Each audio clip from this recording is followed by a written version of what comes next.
The Crosswalk Collision. Lucas Vale built an empire on control, until the moment he lost the only thing that mattered. Standing at a city crosswalk, the most dangerous man in the underworld freezes when he sees her. Mara Hale, his ex-wife, walking alone with one hand protectively curved over her swollen belly. The divorce papers said it was over. Her eyes say otherwise. The child she's carrying is his. He knows it in his bones. But she won't stop, won't look back. And someone in the shadows is already watching her every move. If you want to see how far love can survive when danger never sleeps, stay until the end.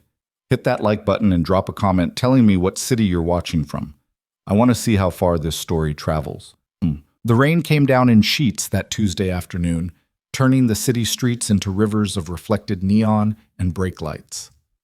Lucas Vale stood beneath the awning of a coffee shop he'd never entered, collar turned up against the cold, waiting for a contact who was running late. He didn't mind. Patience was a weapon he'd mastered long ago. Then he saw her. Mara Hale? No, not Hale anymore, just Mara, because she'd taken back her maiden name the day the divorce was finalized, stepped off the curb at the crosswalk half a block away. She wore a long charcoal coat that hung open despite the weather, and beneath it, unmistakable even from this distance, was the curve of her belly. Lucas's breath stopped. 6 months. It had been 6 months since he'd signed those papers in a lawyer's office that smelled like leather and regret. 6 months since she'd walked out of the conference room without looking back, her spine straight, her hands steady, her voice cold when she said, "I hope you find what you're looking for, Lucas. I know it was never me." He hadn't corrected her. How could he? She was right and wrong in equal measure, and the truth was too complicated to fit into the 15 minutes they had left before the lawyers started charging by the quarter hour. Now she was pregnant. His feet moved before his brain caught up. He crossed the street against the light, ignoring the honk of a taxi, his eyes locked on her retreating form. She walked quickly despite the added weight, head down, one hand resting protectively on her belly, in a gesture so instinctive it made his chest tighten. Mara. She stopped, didn't turn. Her shoulders rose and fell with a single deep breath before she slowly pivoted to face him. Up close, she was thinner than he remembered everywhere except her stomach. Her cheekbones stood out sharper, her wrists delicate where they emerged from her coat sleeves. But her eyes, those storm-gray eyes that had once looked at him like he hung the moon, were harder now, guarded. "Lucas?" Her voice was neutral, practiced. "This is unexpected. Is it mine?" The question came out more abrupt than he'd intended, but he'd never been good at small talk, especially not with her. Especially not now, with his heart hammering against his ribs like it wanted to break free. Something flickered across her face. Anger, maybe, or pain, before her expression smoothed back into careful blankness. "That's a hell of a greeting. Answer the question." "I don't owe you anything, Lucas. We made that official 6 months ago." Mara, "Don't." She held up one hand, palm out. "Don't do this. Don't stand there and act like you have a right to know anything about my life. You gave up that right when you couldn't give up everything else." The words hit like bullets, precise and devastating. Lucas flinched but didn't back down. "I never stopped." "Loving me?" Mara's laugh was bitter. "No, you probably didn't, but you never stopped loving your empire more. And I couldn't keep coming in second to a world that was going to kill one of us eventually. This is different." "Is it?" She shifted her weight, and he saw the fatigue in her posture, the way her hand unconsciously supported her lower back. "Because from where I'm standing, nothing's changed. You're still Lucas Vale. I'm still the woman who walked away, and this," she gestured to her belly, "is none of your business." "The hell it's not." Her eyes flashed. "I didn't come looking for you, Lucas. I didn't ask for your help. I didn't send you a birth announcement or a plea for child support. I built a life without you, and it's working just fine." "Someone's watching you." The words dropped between them like stones into still water.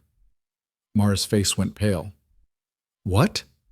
Lucas took a step closer, lowering his voice, even though the street was crowded with rush-hour pedestrians who wouldn't have cared about their conversation anyway.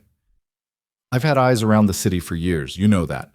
3 weeks ago, one of my people reported seeing someone tailing a woman matching your description. I didn't believe it until now." "You're paranoid." "I'm careful. There's a difference." He pulled out his phone, swiped to a photo, and held it up. This was taken 4 days ago outside a medical building on Fifth Avenue. That's you going in for an appointment. And that, he zoomed in on a figure half hidden behind a parked car, is someone who's been following you for at least a month. Mara stared at the screen, her face draining of what little color remained. Who would?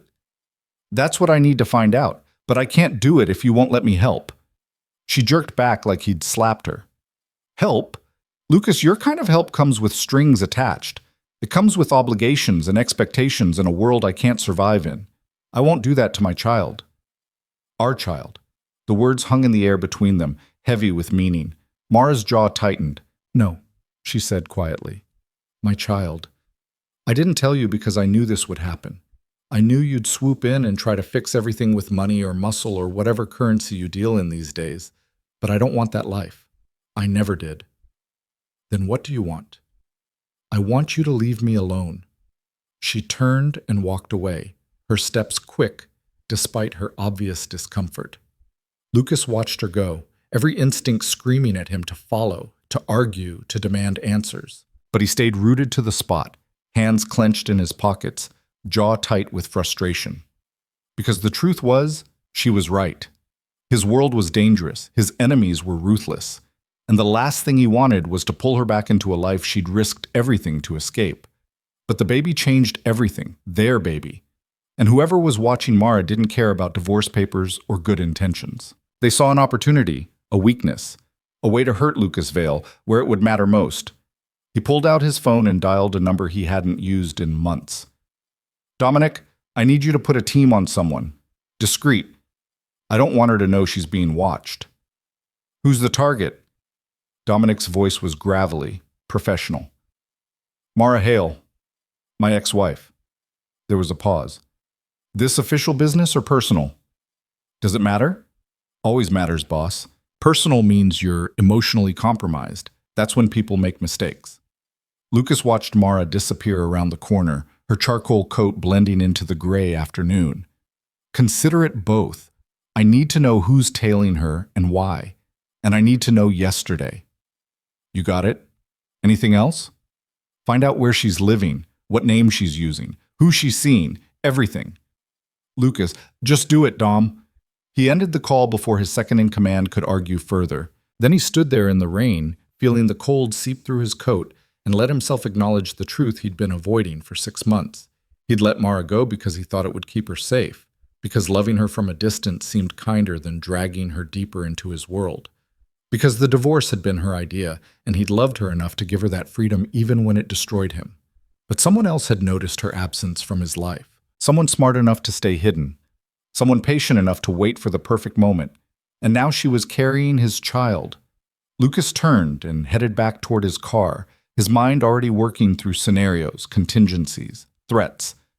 The meeting he'd been waiting for didn't matter anymore. Nothing mattered except making sure Mara and the baby stayed safe. Even if she hated him for it, even if she never forgave him, even if it cost him everything. 3 days later, Mara Hale lived in a third-floor walk-up in a neighborhood that straddled the line between gentrifying and forgotten. The building was old brick, the kind with water-stained facades and windows that didn't quite close all the way. Lucas sat in an unmarked sedan across the street, watching the lit window of her apartment through the gathering dusk. Dominic had delivered the report that morning. Mara worked part-time as a medical transcriptionist from home. She used her maiden name. She had no social media presence. She saw a midwife every 2 weeks and attended a prenatal yoga class on Wednesdays. She was alone. Completely, utterly alone. The knowledge sat like acid in Lucas's stomach. When they'd been together, Mara had been surrounded by people, her sister, her friends, the charmed circle of normalcy that Lucas had envied and protected in equal measure. Now she'd isolated herself so thoroughly that even her emergency contact at the medical clinic was listed as none. Because of him. Because being connected to Lucas Vale meant being a target. His phone buzzed. A text from Dominic. Got an ID on your tail. Sending file now. Lucas opened the encrypted attachment. The photo showed a woman in her late 30s, professionally dressed, with sharp features and calculating eyes. The name beneath made his blood run cold. Sienna Cross, former associate of Marcus Hendry. Marcus Hendry. The man Lucas had destroyed 2 years ago to consolidate power in the Eastern Corridor. The operation had been clean, efficient, leaving no room for retaliation. Or so he'd thought. Another text arrived. Cross dropped off grid after Hendry went down. Resurfaced 6 months ago, same time as your divorce went public. 6 months. She'd been planning this for 6 months, waiting and watching, looking for the perfect leverage point, and now she'd found it. Lucas's jaw tightened. He typed back, "Find her. I want locations, associates, financials, everything. Already on it. But boss, if she's been tailing Mara this long, she knows about the baby." "I know. So what's the play?" Lucas stared up at Mara's window. Through the sheer curtains, he could see her moving around the small kitchen, probably making dinner. The domesticity of it, the ordinariness, made his chest ache. "We handle this quietly. No spectacle. No violence unless absolutely necessary. I want Cross neutralized without Mara ever knowing she was in danger. That's going to be tricky. I don't pay you to tell me what's tricky. I pay you to make problems disappear. Understood. Give me 48 hours. Lucas pocketed his phone and continued watching Mara's window. He knew he should leave, should trust his people to handle this, should respect her wishes and stay away. But the thought of her up there alone, vulnerable, carrying his child while danger circled closer, it was unbearable. His phone rang. Unknown number. Lucas answered but said nothing. "Mr. Vale." The voice was female, smooth, educated. "I was wondering when you'd figure it out." "Sienna Cross." "Good. That saves us the awkward introduction phase. I assume you're currently parked outside your ex-wife's apartment, playing the protective hero?" Lucas's free hand curled into a fist. "What do you want?" "The same thing Marcus wanted. Recognition, compensation, an acknowledgement that you don't get to destroy people's lives without consequences." "Marcus made his choices. So did you." "True. And now I'm making another choice. I'm giving you 72 hours to transfer $5 million to an account I'll specify. If you comply, I disappear, and your lovely Mara never knows I existed. And if I don't, then I send her the file I've compiled. Every ugly detail of your empire. Every body. Every bribe. Every broken law. I'll make sure she understands exactly what kind of man fathered her child. And then I'll make sure the authorities get the same file, along with evidence that you've been stalking and harassing her since the divorce." Lucas's voice dropped to a whisper. "You won't touch her." "I won't have to. The truth will do all the damage I need. 72 hours, Mr. Vale. I'll be in touch." The line went dead. Lucas sat in the silence of the car, rage and fear warring in his chest. Sienna Cross had played this perfectly. She'd found the one threat he couldn't counter with force, the one weapon that would actually hurt him. Not his money or his power or his life. Mara's opinion of him. He could pay the $5 million. Hell, he could pay $50 million and barely notice the dent. But paying didn't solve the problem. It just delayed it, invited more demands, more threats, an endless cycle of vulnerability.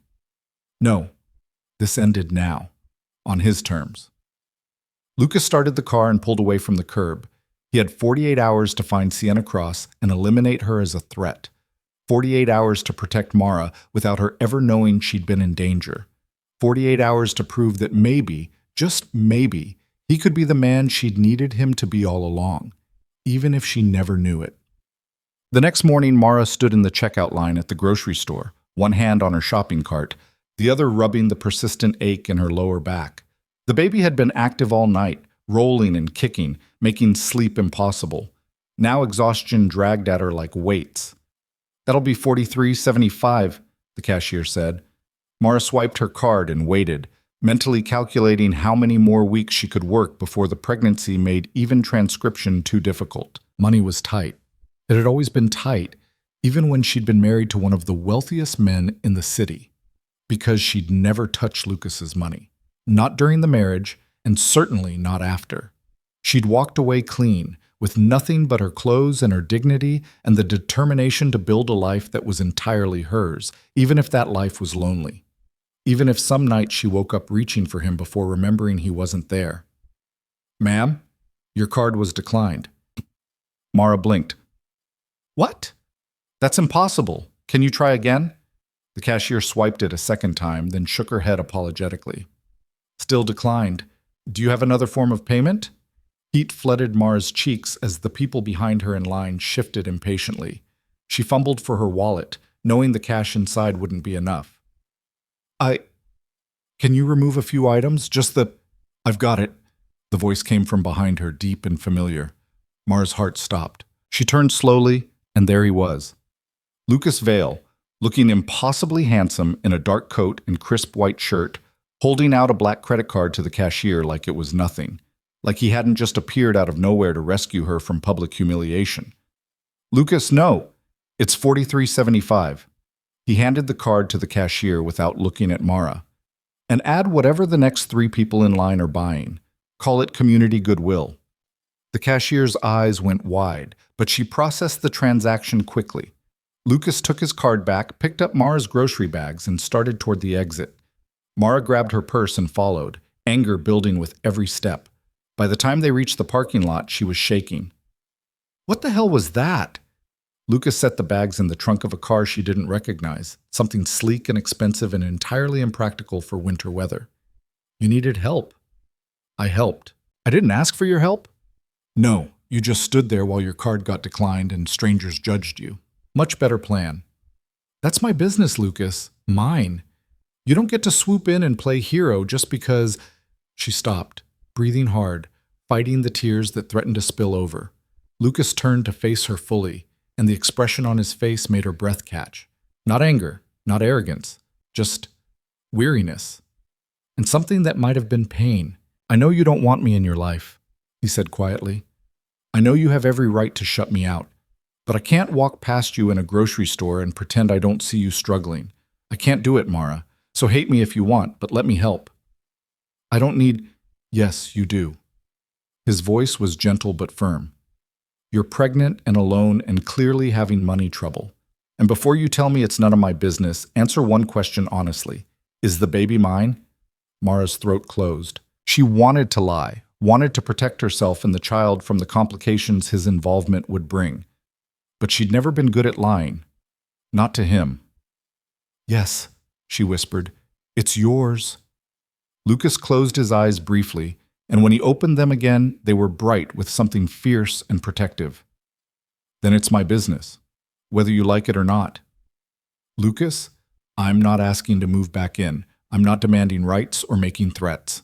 I'm just asking you to let me make sure you and the baby are safe and provided for. That's it. No strings." "There are always strings with you." "Not this time." He pulled an envelope from his coat and held it out. "This is a debit card linked to an account in your name. There's $50,000 in it right now, and it'll auto-refill whenever the balance drops below $10,000. Use it for whatever you need. Rent, medical bills, groceries, baby supplies. It's not a loan. It's not conditional. It's just what I should have done 6 months ago." Mara stared at the envelope like it might bite her. "I can't accept this." "Why not?" "Because it ties me to you, to your world, and I left that world for a reason. Taking money doesn't tie you to anything except financial stability, which, forgive me for saying it, you clearly need right now." The truth of it stung. Mara looked down at her belly, at the physical evidence of how completely her life had changed. She'd been managing, barely, by working long hours and cutting every possible corner. But the 3rd trimester was approaching fast, and soon she wouldn't be able to work at all. "If I take this," she said slowly, "it doesn't mean we're getting back together. It doesn't mean you get to control my life or make decisions about the baby." "Understood. And you don't get to just show up whenever you feel like it. If you want to be involved, we do this properly. With boundaries.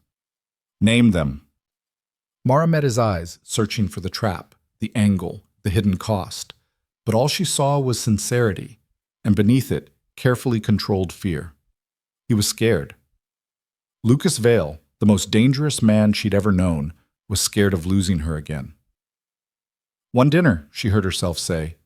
"Neutral location. We talk about what this looks like going forward. And if I don't like what I hear, you walk away and we figure out co-parenting through lawyers." Done. Lucas pulled out his phone. When? Tomorrow night, 7 o'clock. There's a diner on Maple Street. I know it. Of course he did. Lucas knew every inch of the city. I'll be there. He handed her the envelope, and this time she took it. Their fingers brushed, and the contact sent electricity up her arm, same as it always had. Some things apparently divorce papers couldn't erase. Thank you, she said quietly. Lucas nodded, then opened her car door for her with old-fashioned courtesy that made her heart twist. As she slid behind the wheel, he leaned down to the window. Mara, one more thing. What? If anyone approaches you, anyone you don't know, anyone who asks questions about me or us or the baby, you call me immediately. Don't engage, don't try to handle it yourself. Just call. The intensity in his voice sent chills down her spine. Lucas, you're scaring me. Is there something I should know? No. The lie came too quickly, too smoothly. I'm just being cautious, old habits.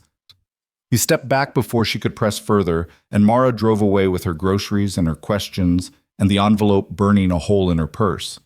In the rearview mirror, she watched Lucas stand in the parking lot, hands in his pockets, watching her go. And she wondered, not for the first time, if leaving him had been the right choice, or the biggest mistake of her life. The diner on Maple Street had been their place once, back when Lucas was building his empire and Mara was finishing her nursing degree. Before the money got complicated, before the danger became impossible to ignore, before everything fell apart. Lucas arrived 15 minutes early and took the corner booth with sightlines to both entrances. Old habits. Dominic had assured him that Sienna Cross was being tracked, that the threat was contained, but Lucas trusted nothing when it came to Mara's safety. 2 of his best people were stationed outside, invisible to casual observation but close enough to respond if needed. Mara walked in at 7 sharp, her charcoal coat replaced by a navy pea coat that didn't quite button over her belly. She'd pulled her dark hair back in a simple ponytail, and without makeup she looked younger, more like the woman he'd fallen in love with 5 years ago. She slid into the booth across from him, unwinding a scarf from her neck. You're early. So are you. I didn't want to give you time to orchestrate anything. Lucas smiled despite himself. Fair enough. Coffee, decaf, and water.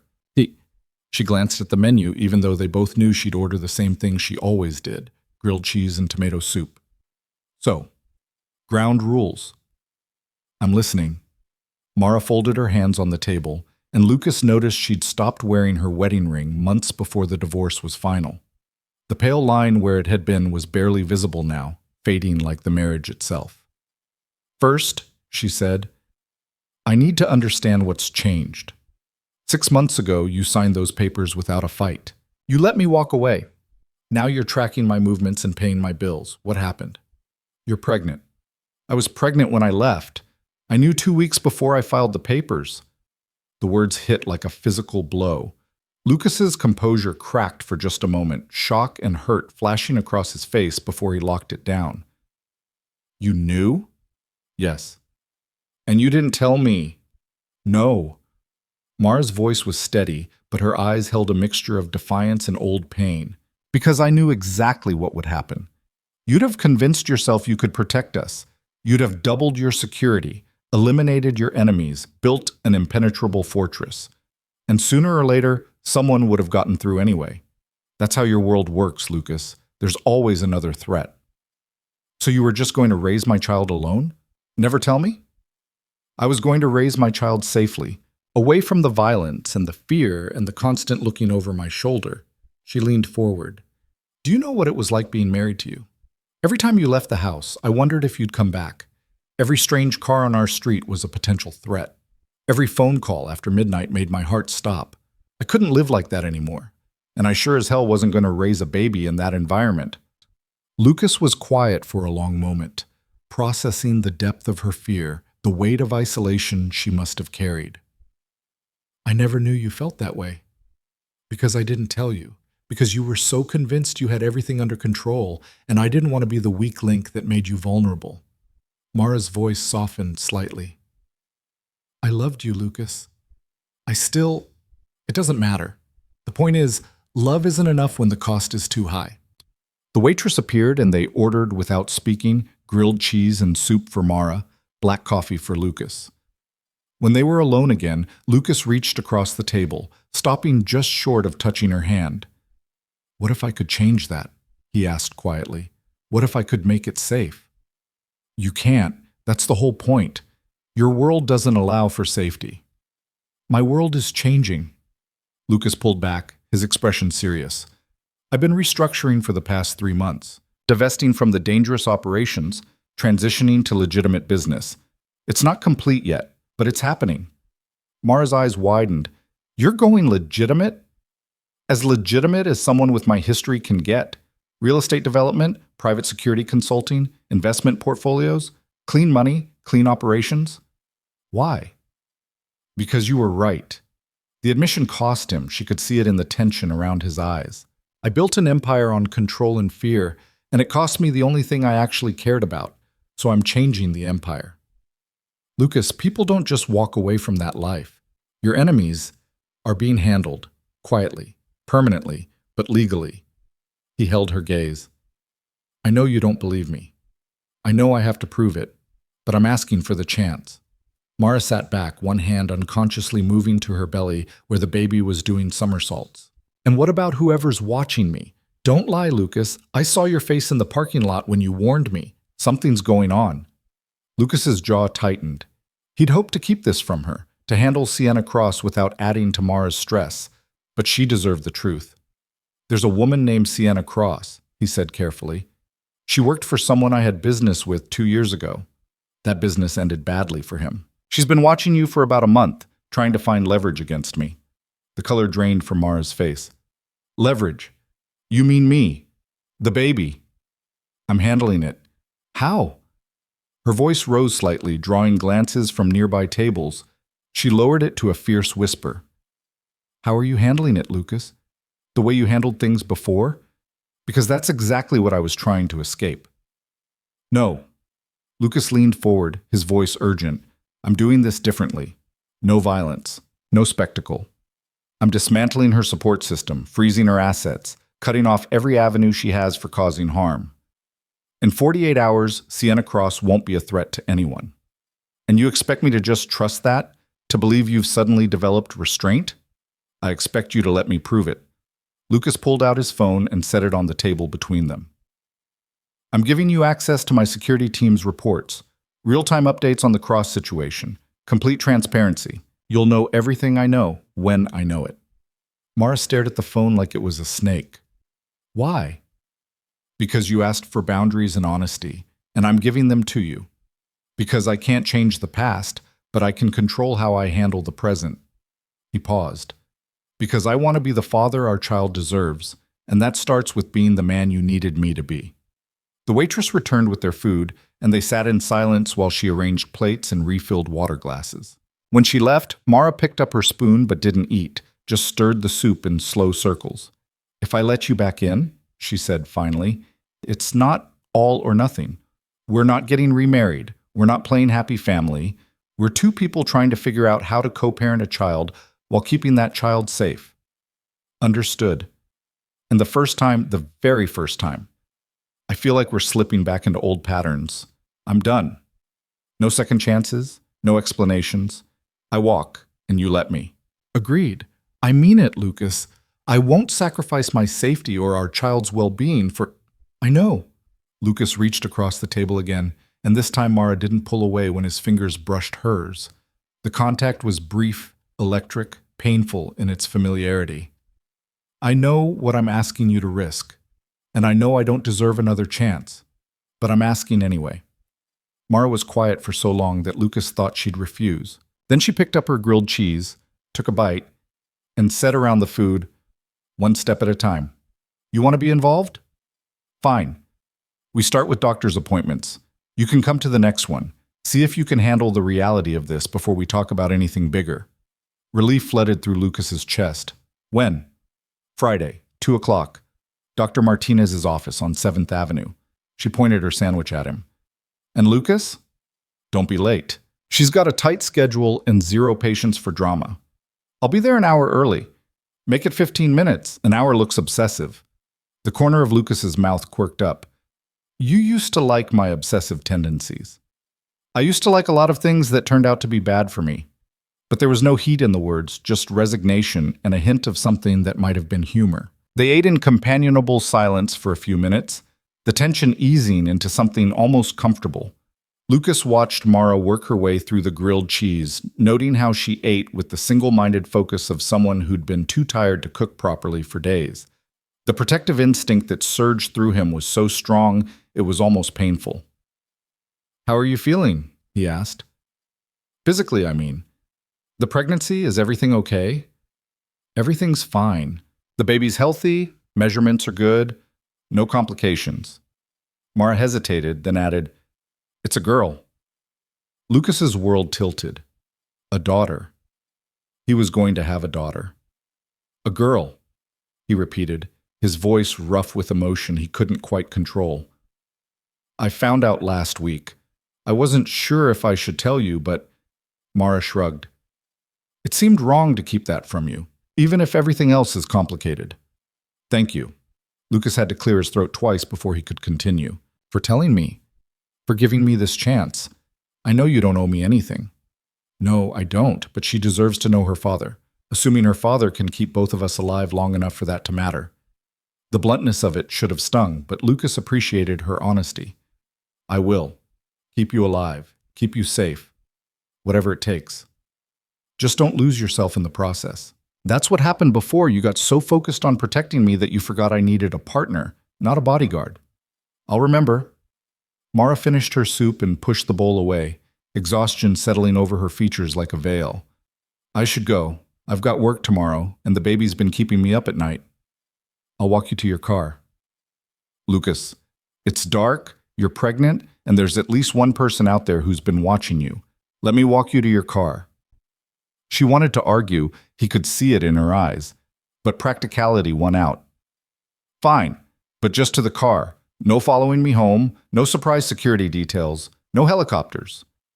There was one time was enough. Mara slid out of the booth, accepting Lucas's hand to steady herself as she stood. Her coat was still unbuttoned, and up close Lucas could see the full extent of her pregnancy, the way her body had changed to accommodate their daughter. Their daughter. The thought still made his chest tight. They walked out into the cold February night, their breath forming clouds in the air. Mara's car was parked under a streetlight 2 blocks away, a sensible sedan that had seen better years. Lucas made a mental note to have it serviced, then caught himself. That was exactly the kind of overstepping she'd warned him against. "I can hear you thinking," Mara said as they walked. "Whatever it is, stop. Your car needs new tires." "My car is fine." Mara, you're driving in winter weather with tires that have maybe 30% tread left. Let me—" "No." She stopped walking and turned to face him. "This is what I'm talking about. You can't just swoop in and fix everything. Some things I need to handle myself." "Even if it puts you at risk?" "Especially then, because that's how I maintain my independence. That's how I remember I'm capable of taking care of myself and my daughter." Lucas forced himself to nod, even though every instinct screamed at him to solve this problem, to throw money at it until it went away. "Okay, but if you change your mind, I know where to find you." Mara unlocked her car and opened the door, then paused. "Lucas? Friday. Don't make me regret this." "I won't." She drove away, and Lucas stood in the cold watching her taillights disappear, his phone already vibrating with an update from Dominic. He pulled it out, reading the text that made his blood run cold. Cross made contact with a journalist. "Trying to sell a story about you. We're working on shutting it down, but she's got recordings. Conversations between you and Marcus Hendry. Some of them are bad." Lucas dialed immediately. Dominic answered on the first ring. "How bad?" "Bad enough to tank any legitimate business deals you've got in progress. Bad enough to get law enforcement interested. Bad enough to make Mara question everything you just told her about going clean. Where's Cross now?" "Safe house in Queens. We've got eyes on it, but she knows we're watching. She's holed up tight, and the journalist she contacted is legit. Won't scare easy." Lucas paced the empty street, his mind racing through options and discarding them just as quickly. Violence would only prove Mara right about his world. Bribes would look desperate. Legal action would take too long and draw too much attention. What about the recordings themselves? Can we discredit them? They're clean, professionally done. She must have been recording Marcus for months before you took him down, then held on to them waiting for the right moment. So we need her to voluntarily destroy them. Or we need to make sure no one believes them, even if she releases them. Dominic paused. There's a third option. I'm listening. We let her release them. Control the narrative, get ahead of the story. You've been transitioning to legitimate business anyway. Frame it as a redemption arc. Former criminal turns his life around, that kind of thing. Lucas stopped pacing. That's a gamble. So is everything else. But at least this way you control the timing, and it's honest, which might actually matter to your ex-wife. Might matter. Would matter. Lucas knew Mara well enough to know that honesty, real, complete honesty, was the only currency she'd accept. Set up a meeting with Cross, Lucas said. I want to talk to her face to face. Boss, that's tomorrow. Neutral location, just me and her. No weapons, no threats, no muscle. I'm going to make her an offer she can't refuse. That's literally a threat. It's a negotiation. There's a difference. Lucas ended the call before Dominic could argue further. The cold was seeping through his coat, but he stood there a moment longer, looking up at the winter sky. Stars were invisible through the city's light pollution, but he knew they were there, constant, unchanging, unlike everything else in his life. He thought about Mara's face when she'd told him about their daughter, the mix of defiance and vulnerability, the way she'd shared something precious even when she had every reason to keep it to herself. He thought about the choice ahead of him, the safe path of eliminating Sienna Cross through force, or the harder path of dismantling her power without becoming the man Mara had left. The decision wasn't difficult. It was terrifying and uncertain, and completely unlike every instinct he'd honed over 15 years of surviving in a world that rewarded ruthlessness. But for the first time in his life, Lucas Vale chose restraint over power. He chose the hard way. For Mara. For their daughter. For the chance at something better than the empire he'd built on fear. The meeting with Sienna Cross was scheduled for noon the next day at a coffee shop in Midtown. Lucas arrived alone, as promised, and found her already seated by the window. She was smaller than he'd expected from her photos, with sharp features and eyes that calculated every angle. Mr. Vale? She didn't stand or offer her hand. This is unexpected. You wanted my attention. You have it. Lucas sat across from her, deliberately casual. Let's talk. I believe I was clear about my terms. $5 million, or I release everything I have on you. And I'm offering you something better, a way out that doesn't end with you dead or in prison. Sienna's eyes narrowed. Is that a threat? It's a statement of fact. You go after me publicly, and you become a target for every enemy I've ever made. And I've made a lot of enemies, Sienna. People who'd love to hurt me through you. People who are significantly less civilized than I am. So you're saying you can't protect me? I'm saying I won't. Why would I? You're actively trying to destroy me. She sat back, studying him. Then what are you proposing? Lucas pulled a folder from his coat and slid it across the table. That's a contract for a consulting position at one of my security firms. 5-year term, guaranteed annual salary of $200,000, full benefits. In exchange, you destroy the recordings and sign a comprehensive non-disclosure agreement. Sienna didn't touch the folder. You're offering me a job. I'm offering you a future. You worked for Marcus Hendry, which means you're smart and resourceful. Those are valuable traits. I'd rather have you working for me than against me. And if I refuse? Then you release your story, and I release mine. Every illegal thing Marcus ever did, every person he hurt, every dollar he stole, and I make it very clear that you were his partner in all of it. Lucas leaned forward. You'll get your moment of revenge, Sienna, and then you'll spend the rest of your life looking over your shoulder, wondering when Marcus's other enemies will find you. The silence stretched between them, taut with tension. Finally, Sienna opened the folder and scanned the contract. This is legitimate, she said, surprise coloring her voice. You're actually offering me a real job. I told you. I'm transitioning to legitimate business. That means I need people who understand how the other side operates, people who can anticipate threats because they've been threats themselves. You're serious about going clean, as serious as I've ever been about anything. Lucas held her gaze. I'm not asking you to trust me. I'm asking you to make a smart business decision. 200,000 a year or a target on your back? Your choice. Sienna stared at the contract for a long moment, her expression unreadable. Then she pulled a phone from her purse, tapped through several screens, and held it up so Lucas could see. These are the recordings. All of them. She deleted the files one by one, methodically, until the folder was empty. Then she powered down the phone and set it on the table. I accept your offer, Mr. Vale. Relief flooded through Lucas, though he kept his expression neutral. Smart choice. Report to Dominic Chen on Monday. He'll get you set up. One question. What? Why didn't you just kill me? You could have. Probably should have, from a tactical standpoint. Lucas stood, buttoning his coat. Because someone I care about very much believes I can be better than I was, and I'm trying very hard not to prove her wrong. He left Sienna sitting at the table, her expression thoughtful, the phone and contract between them. Outside, Dominic was waiting by the car. She accept? Dominic asked. She accepted. You know she could still be a problem down the line. Everyone's a problem down the line. At least this way, she's our problem instead of theirs. Lucas climbed into the car. Any activity around Mara? All quiet. Your ex-wife went to prenatal yoga, then home. Normal pattern. Good. Keep eyes on her until Friday. After the doctor's appointment, we'll reassess. Thus, Dominic pulled into traffic, navigating the midday congestion with practiced ease. Can I ask you something, boss? When has that ever stopped you? This change you're making, going legitimate, hiring people instead of eliminating them, asking permission instead of taking control, is it sustainable? Can you really walk away from 15 years of operating one way and just be different? Lucas watched the city scroll past, thinking about Mara's face across the diner table, about the daughter he'd never met but already loved more than his own life. I don't know, he said honestly, but I'm going to find out. Friday afternoon arrived wrapped in gray clouds and the threat of snow.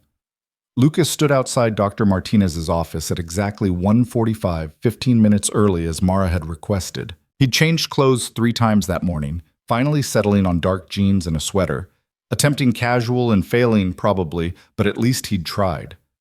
Mara arrived at 1:55, her expression guarded but not hostile. You came. I said I would.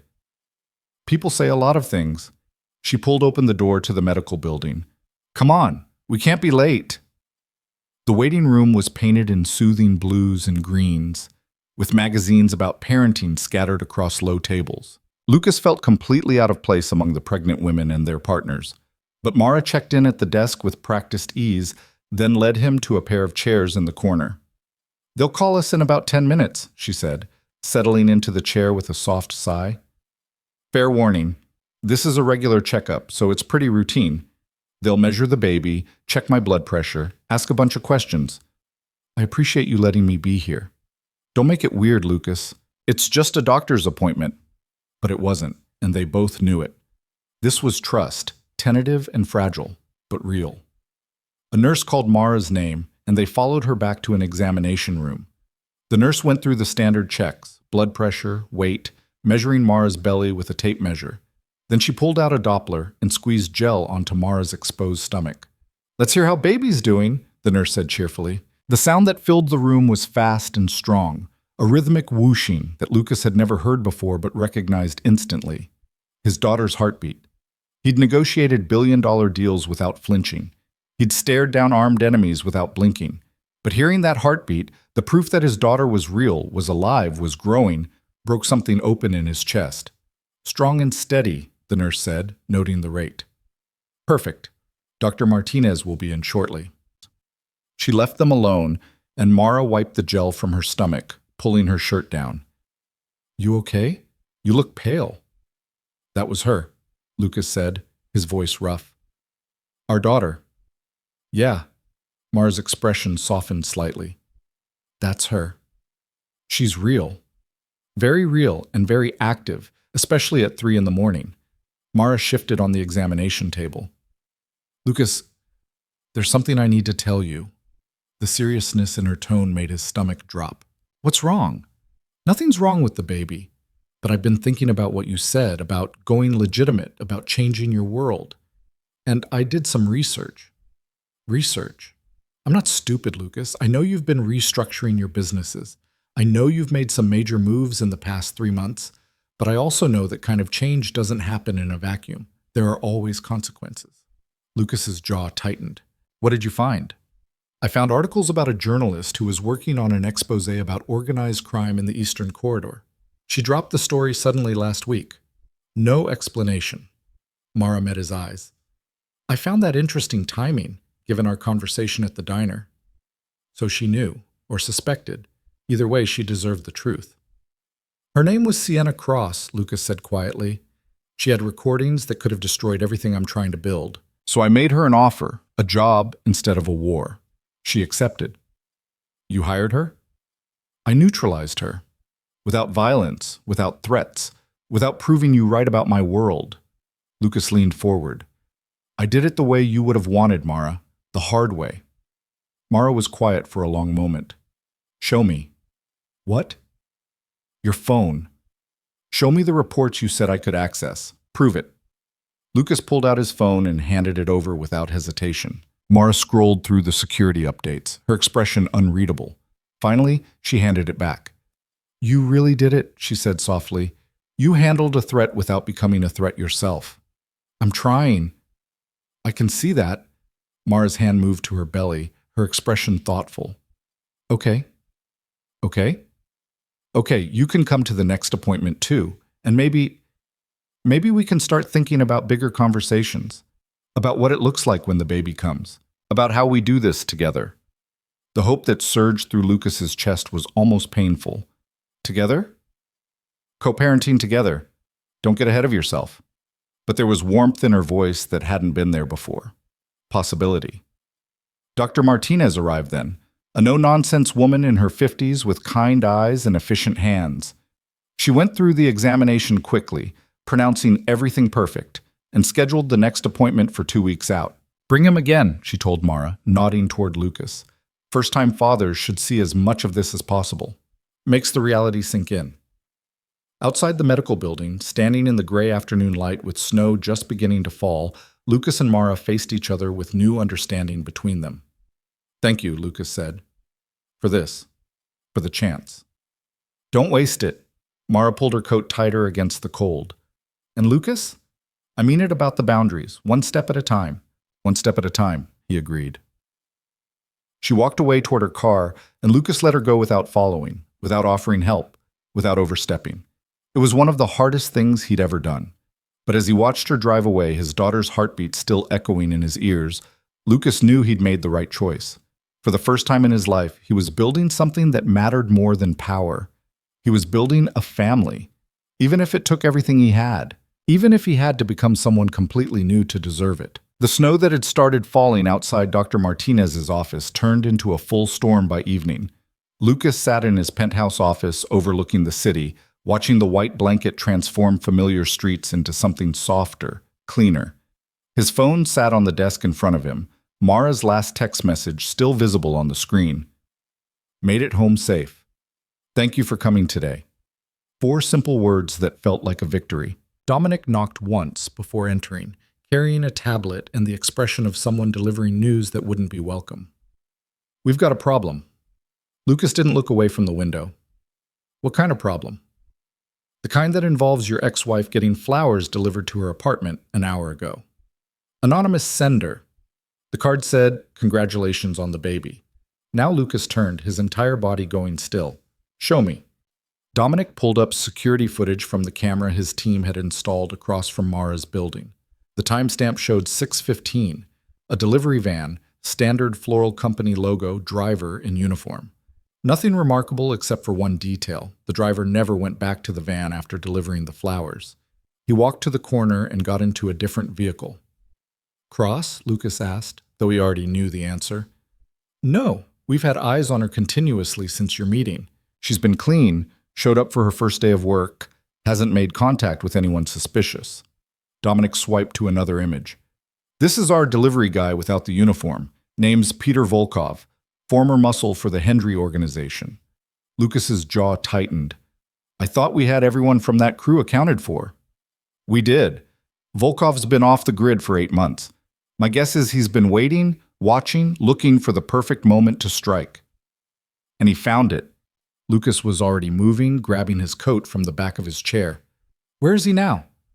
Lost him in traffic. But boss, you need to think about this. You go charging over to Mara's apartment, you're going to scare her and prove every fear she has about your world following her. Someone just sent threatening flowers to my pregnant ex-wife. I'm not going to sit here and strategize while she's vulnerable. So send a team, let us handle it quietly. Lucas paused with his hand on the door. Dominic was right. Showing up at Mara's door in full protective mode would undo every bit of progress they'd made. But the thought of her alone in that apartment, unaware of the threat, made his skin crawl. Split the difference, he said finally. Put a team on her building, maximum discretion. I want someone watching every entrance, every window, every possible access point, and I want Volkov found. Tonight. Done. What about Mara? She's going to notice the flowers were anonymous. Lucas pulled out his phone and made a call he'd been avoiding for weeks. It rang 4 times before a familiar voice answered. Well, Lucas Vale. I thought you'd forgotten my number. Hello, Rachel. Mara's sister had never liked him, had actively campaigned for the divorce, and would probably slam the phone down the moment she realized why he was calling. But she loved her sister more than she hated him, and right now that was what mattered. I need your help. The pause was long enough that Lucas thought she might actually hang up. Then, this better be good. Someone just sent Mara anonymous flowers. It's a threat, not a gift. I need you to go check on her without mentioning my name.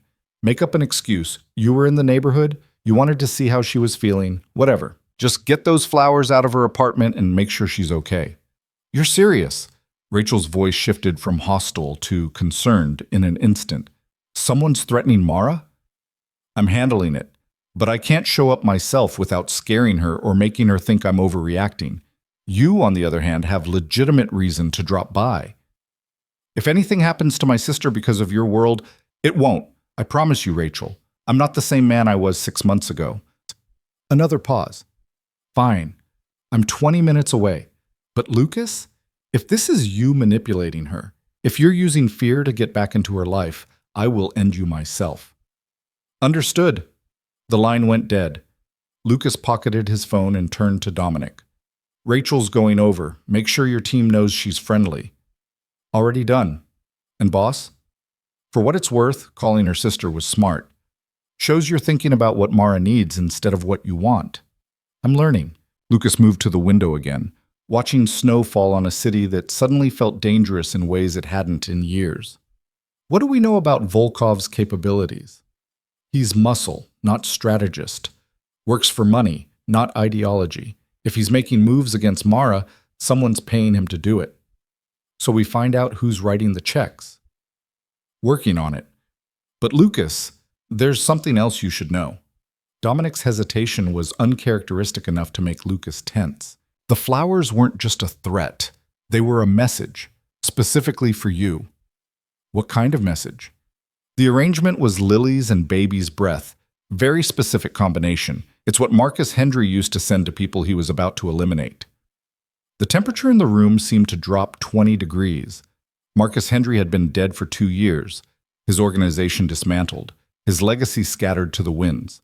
But clearly someone remembered his methods. Someone who wanted Lucas to know this wasn't random violence. It was revenge. Who else knew about Hendry's flower arrangements? Lucas asked. His inner circle. Maybe a dozen people, most of whom are dead or in prison. Dominic pulled up a list on his tablet. But there's one name that stands out. Victor Hendry, Marcus's younger brother. He was out of the country when we took down the organization, and he's been radio silent ever since. Until now. Until now. Dominic set the tablet down. If Victor's making a play, he's not going to stop with flowers. He's going to escalate. Lucas was already thinking 3 moves ahead, running scenarios, calculating risks. Get me everything we have on Victor. Travel records, financial transactions, known associates. I want to know what he's been doing for the past 2 years and why he's surfacing now. On it. What are you going to do? I'm going to make sure Mara and our daughter are protected. And then I'm going to end this before Victor has a chance to escalate. Boss, if you're thinking about going after him directly, I'm thinking about protecting my family. Lucas's voice was hard. Everything else is secondary. Across town, Mara sat on her couch staring at the flower arrangement that had arrived an hour ago. The lilies were beautiful, the baby's breath delicate, but something about the combination made her uneasy. She'd received flowers plenty of times in her life, but never with such a cryptic card. Congratulations on the baby. No signature, no indication of who sent them or why, just those 4 words that felt more like a warning than a celebration. Her phone buzzed with a text from her sister. Coming over. Don't ask why. Need to see your face. Mara smiled despite her unease. Rachel had a sixth sense for when something was wrong, had probably felt a disturbance in the sister force or whatever cosmic connection they shared. 10 minutes later, there was a knock at the door. You look terrible, Rachel announced, sweeping in with a bag from Mara's favorite Thai restaurant. When's the last time you ate something that didn't come from a can? Hello to you too. Mara accepted the hug, breathing in her sister's familiar perfume. And I ate this morning. Cereal counts. Cereal does not count. Rachel's eyes landed on the flower arrangement and her expression shifted. Where did those come from? They were delivered this afternoon. Anonymous. Anonymous. Rachel moved closer to the flowers, her body language shifting into something protective. That's weird, right? You think it's weird? I think it's probably someone from the prenatal yoga class being sweet. Why are you acting strange? Rachel didn't answer immediately. Instead, she pulled out her phone and took several pictures of the arrangement from different angles. I'm not acting strange. I'm being cautious. There's a difference. Rachel, what's going on? Her sister's face went through several expressions before settling on determined honesty. Lucas called me. Mara's stomach dropped. What? About an hour ago. He was worried about you. Said someone sent you flowers and he wanted me to check on you. Rachel held up a hand before Mara could interrupt. Before you get angry, he didn't send them. He's actually concerned this might be some kind of threat. Threat? Rachel, they're flowers. From an anonymous sender who knows you're pregnant and knows where you live. Rachel was already carefully picking up the vase. I'm taking these. You can be mad at me later, but right now I'm listening to my gut, and my gut says these are bad news. You're being paranoid. Maybe. Or maybe I'm being smart. Rachel headed for the door, then paused. Mara, I know you're trying to keep your distance from Lucas and his world. I respect that. I encouraged it. But if there's even a chance he's right about this, you need to take it seriously. He's manipulating you, using fear to what? Get me to come check on you? Mission accomplished, I'm here. But he's not. He called me instead of showing up himself, which means he's actually respecting your boundaries while still trying to keep you safe. Mara sank back onto the couch, one hand on her belly, where the baby was doing her evening gymnastics routine. I don't know what to think anymore. Then don't think. Just let me take the creepy flowers and you eat some pad thai and we'll figure out the rest tomorrow. Rachel softened her tone. You don't have to let Lucas back into your life. You don't have to trust him or forgive him or anything else. But you do have to stay safe. For you and for my future niece. The mention of the baby made Mara's defenses crack. Rachel was right. This wasn't just about her pride or her independence anymore. She was responsible for a life, and that meant accepting help even when it came from complicated sources. Okay, she said quietly, take the flowers. But I'm not calling Lucas. You don't have to. I'll handle it. Rachel balanced the vase in one arm and the Thai food in the other. Now eat. I'll be back in an hour and I'm staying the night. Non-negotiable. After Rachel left, Mara sat in the sudden silence of her apartment, picking at pad thai she didn't really taste. The space where the flowers had been felt conspicuous, like a gap in her armor. She pulled out her phone and stared at Lucas's contact information for a long moment before setting it down again. She wouldn't call him. She wouldn't give him the satisfaction of knowing he'd been right about danger following her, but she couldn't shake the feeling that something had shifted, that the careful distance she'd been maintaining was about to become impossible. Her phone rang. Unknown number. Mara almost didn't answer, but something made her pick up. Hello? Mara Hale? The voice was male, unfamiliar, with an accent she couldn't quite place. Or should I say Mara Vale? I understand congratulations are in order. Her blood ran cold. Who is this? Someone who knew your ex-husband when he was still building his empire. Someone who remembers the debts he owes. The voice was smooth, almost pleasant. Tell me, does he know you're carrying his child? Or is that still your little secret? I don't know what you're talking about. Of course you don't. Just like you don't know that Lucas has been watching you for weeks, that he's had security following you, that he's been dismantling threats you didn't even know existed. The voice paused. He's trying so hard to be better. It's almost admirable. But some debts can't be paid with good intentions. Leave me alone. Soon. But first I need you to deliver a message. Tell Lucas that Victor Hendry sends his regards. Tell him the flowers were just the beginning. Tell him that everything he took from my family will be repaid in blood. The line went dead. Mara sat frozen, the phone still pressed to her ear, her heart hammering so hard she thought she might be sick. Victor Hendry. She didn't know the name, but the message was clear enough. Someone from Lucas's past was coming for revenge, and they decided she was the perfect weapon. Her hands shook as she dialed Lucas's number. He answered on the first ring. Mara, are you okay? Someone just called me. Her voice came out thin, frightened. He said his name was Victor Hendry. He said to tell you the flowers were just the beginning. The silence on the other end was more terrifying than the phone call had been. When Lucas spoke again, his voice was completely controlled, which somehow made it worse. Are you at home? Yes? Is Rachel still there? She just left with the flowers. She's coming back. Good. I need you to listen to me very carefully, Mara. I'm sending a security team to your building. They're going to stay outside, keep watch. Make sure no one approaches who shouldn't be there.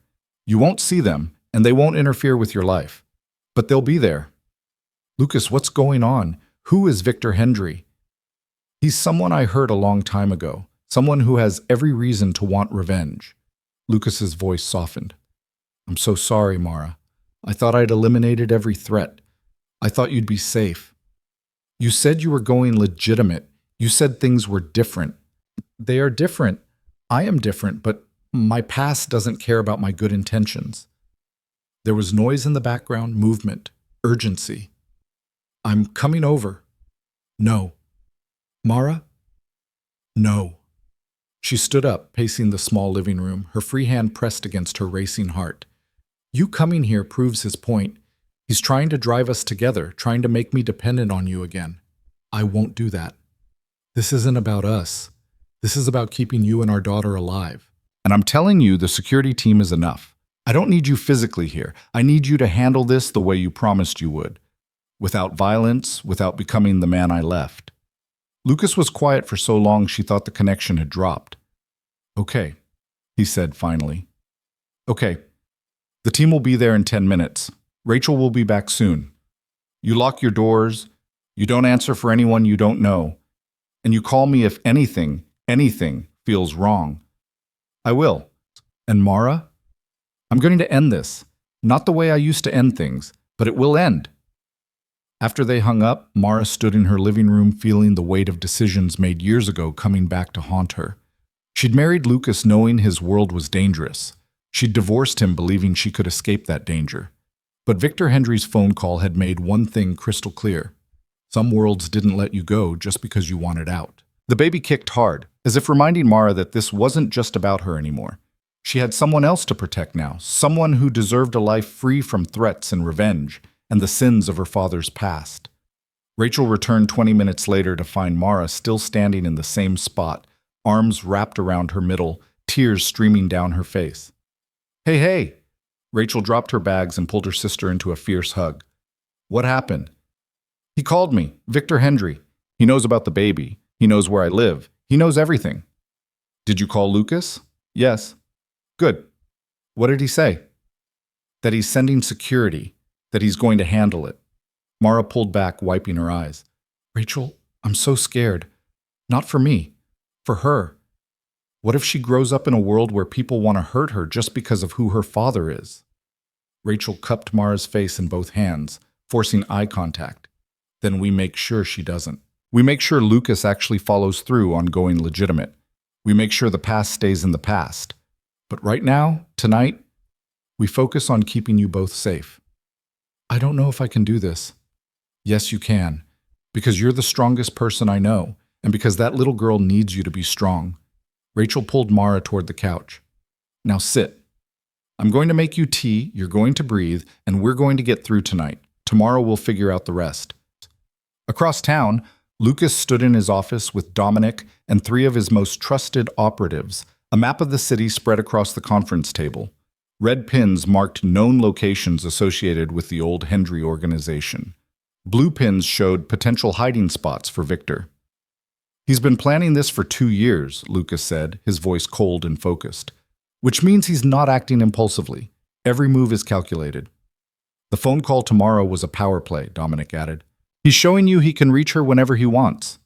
Then we show him he can't. Lucas placed a black pin on the map, marking Mara's building. This becomes a fortress. I don't care if we have to buy every apartment in the building and fill them with our people. She doesn't leave for anything without protection. She's not going to like that, boss. I don't care if she likes it. I care if she's alive. Lucas's hand clenched into a fist. Victor wants to hurt me through her. We don't give him this chance. One of the operatives, a woman named Sarah Chen, who specialized in digital tracking, spoke up. I've been running Victor's financials. He's been moving money through a shell corporation based in the Cayman Islands. Small amounts, nothing that would trigger alerts, but consistent. The pattern suggests he's been paying for information. What kind of information? Everything. Property records, medical files, security footage. If it's digital and it's about you or your ex-wife, he's bought it. Sarah pulled up a screen showing transaction records. The spending increased significantly 3 months ago, right when you started restructuring your operations. Lucas stared at the numbers, seeing the pattern. Victor hadn't just been planning revenge. He'd been watching Lucas's transformation, waiting for the perfect moment to strike. The moment when Lucas had something to lose beyond money or power. He knows about the baby, Lucas said quietly. He's known for at least 6 weeks, Sarah confirmed. There's a payment to someone at Dr. Martinez's office dated back to late December. The betrayal of it, someone in Mara's medical practice selling information to his enemy, made Lucas want to burn the world down. But that was the old way. The way that had cost him everything. I want the leak identified and eliminated, he said. Legally. Get them fired, blacklisted, charged if possible. But no violence. Dominic raised an eyebrow. You're really committed to this new approach. I promised Mara I'd be different. I'm keeping that promise. Lucas turned back to the map.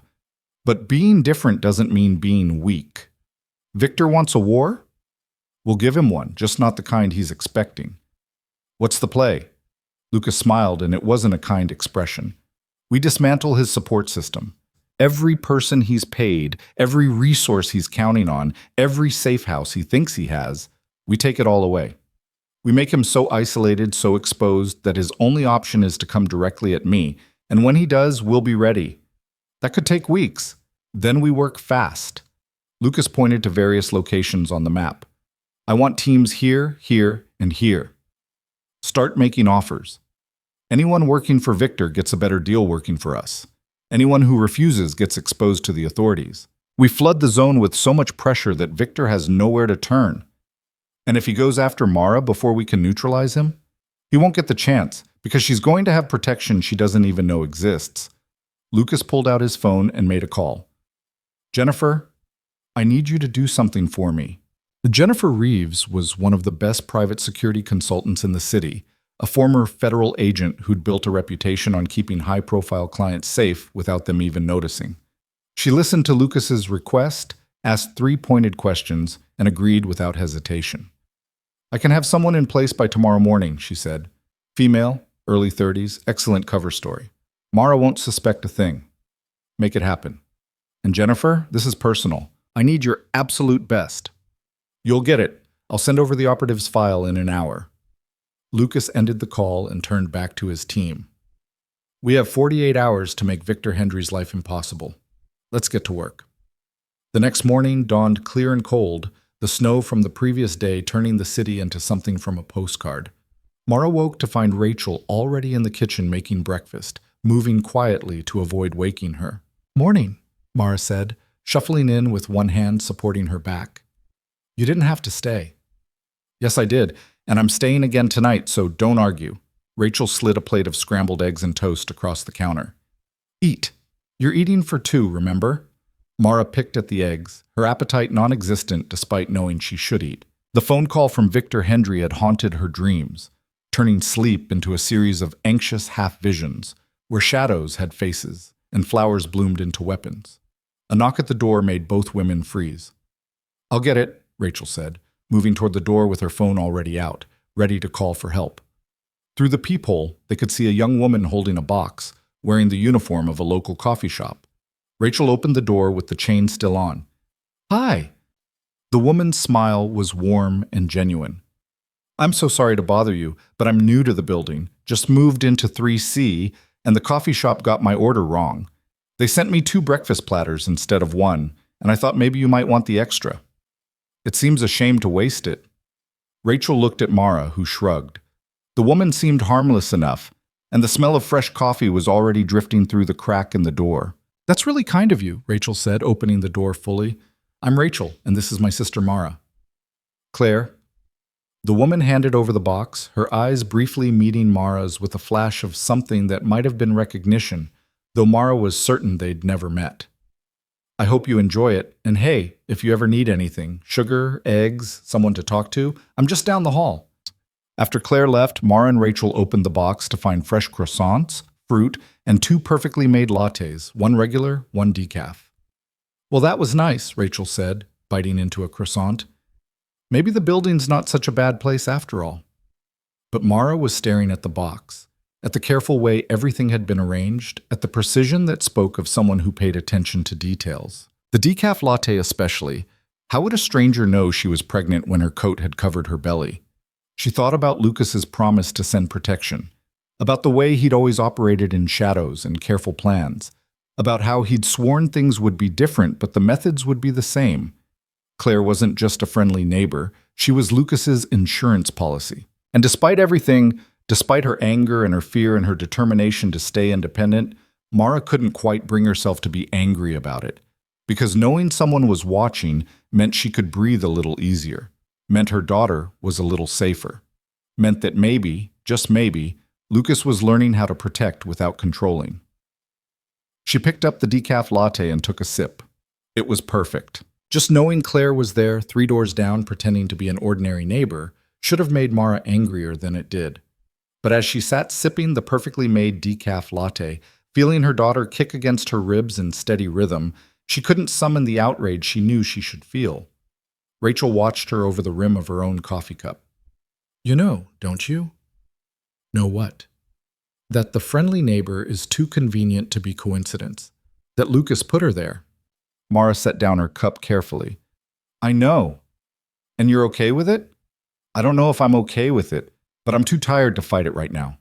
She pressed both hands against her belly, feeling the baby settle. Someone threatened my daughter yesterday, Rachel. Someone who knows where I live and what I'm carrying and exactly how to hurt the people I care about. So if Lucas wants to pay someone to live down the hall and make sure I don't get murdered in my sleep, I'm choosing to see that as the lesser evil. That's a hell of a compromise from the woman who filed for divorce specifically to get away from his protection. I filed for divorce to get away from being collateral damage in his war. This is different. Is it? Rachel leaned forward. Because from where I'm sitting, you're letting him back in through the same door you locked 6 months ago, just with better window dressing. Mara wanted to argue, wanted to insist that accepting security wasn't the same as accepting Lucas back into her life. But the truth was more complicated than that. Every compromise she made, every boundary she allowed him to cross for the sake of safety, brought them closer to the dynamic that had nearly destroyed her the first time.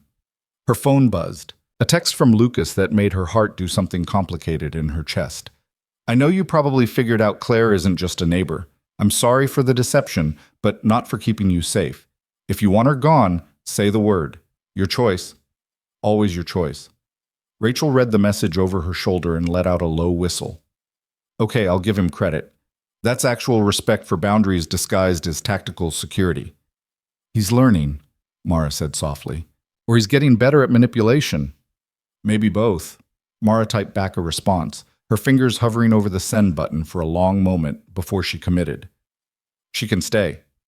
But Lucas, no more surprises. If there's something I need to know, you tell me. No protecting me from information. His response came almost immediately. Deal. Can I see you today? There's something we need to talk about. Mara's stomach dropped. Nothing good ever started with "we need to talk." But avoiding difficult conversations wouldn't make Victor Hendry disappear or make her pregnancy any less complicated. Where? She typed. Your choice. Anywhere you feel safe. She thought about the diner, about the doctor's office, about all the neutral territories they'd been carefully occupying. Then she made a decision that surprised herself. My apartment. 2:00. Rachel will be here. I'll bring lunch. After Lucas confirmed, Mara set down her phone and met her sister's concerned gaze. He's coming here. I heard.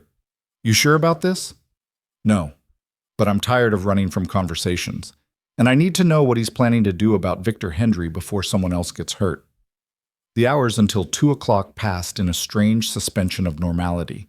Rachel insisted on cleaning the apartment despite Mara's protests that it didn't matter, and Mara found herself changing clothes 3 times before settling on leggings and an oversized sweater that didn't quite hide her pregnancy but at least felt comfortable.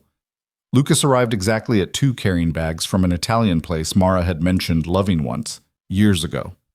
The fact that he remembered made something in her chest ache. Thank you for letting me come, he said, setting the bags on her small dining table. Rachel materialized from the bedroom like a protective ghost, arms crossed, expression neutral but watchful. Rachel. Lucas nodded to her with careful respect. I'm glad you're here. Are you? Rachel's tone was skeptical. Most men don't love having witnesses when they're trying to manipulate their ex-wives. Most men aren't trying to keep their ex-wives alive while respecting their autonomy. It's a narrow path, and I'm grateful for the supervision. Lucas pulled containers from the bags, his movements precise and controlled. I brought enough for 3. I hope that's okay. Despite herself, Rachel's expression softened slightly. That was thoughtful. They sat around the small table, the apartment feeling both too small and too large for the conversation ahead. Lucas served food with the same careful attention he'd always brought to everything, making sure Mara had what she needed before taking anything for himself. So, Mara said, breaking the silence, what did you need to talk about? Lucas set down his fork, his expression serious. Victor Hendry. I've spent the past 36 hours learning everything I can about his operation, his resources, his weaknesses, and I've developed a plan to neutralize him. Neutralize? Rachel's voice was sharp. That's a very clinical word for what you usually do to threats. I'm aware of what it sounds like. But I mean it literally. I'm going to remove his ability to threaten anyone without removing his ability to breathe. Lucas pulled out his phone and brought up a series of files. Victor has been operating through a network of paid informants and contractors. In the past day and a half, I've made contact with every single one of them and offered them better deals to walk away. 17 have already accepted. Mara leaned forward, studying the documentation. And the ones who didn't accept? Have been exposed to the relevant authorities, fraud, tax evasion, immigration violations, nothing violent, nothing that implicates me. Just clean removal from the board.